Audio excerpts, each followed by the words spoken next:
এই যে 5 পিসের 18 ক্যারেট হলমার্কের পার্লের ওপর সেলিহারটা দেখছেন, এটা আজকে যাচ্ছে মুর্শিদাবাদে। মুর্শিদাবাদ থেকে প্রকাশ চন্দ্র সাহা স্যার আমাদের থেকে এই 5 পিসের সেলিহারটা অর্ডার করেছেন। এই যে 5 পিসের সেলিহারটা আছে, এটার ওজন আছে 700 মিলিগ্রাম এবং আজকের গোল্ড রেট অনুযায়ী 18 ক্যারেটের এই সেলিহারটা ওনার পড়েছে 7,300 টাকা।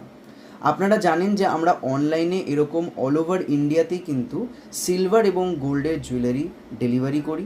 তো আপনারা যদি বাড়িতে বসে যেখান থেকেই হোক, ইন্ডিয়ার যে কোনো জায়গাতেই যদি আপনারা ডেলিভারি চান, তবে আপনারা যে জিনিসটা চাইছেন সেই জিনিসটা চেয়ে আমাদের কাছে SMS করুন। নাম্বারগুলোতে এই হচ্ছে আমাদের নাম্বার। এই নাম্বারে কন্ট্যাক্ট করার পর আমরা আপনাদেরকে প্রোডাক্ট দেখাবো, সেই প্রোডাক্টের দাম এবং ওয়েট বলে দেব। তারপর কিন্তু পেমেন্ট করলেই আপনার নাম এবং অ্যাড্রেসে 1 সপ্তাহের মধ্যে পৌঁছে যাবে আপনার প্রোডাক্ট। তো আজই কিন্তু দীপ জুয়েলার্সের সাথে যোগাযোগ করুন এবং আপনার পছন্দের জুয়েলারিটা আমাদের কাছ থেকে পারচেস করে নিন।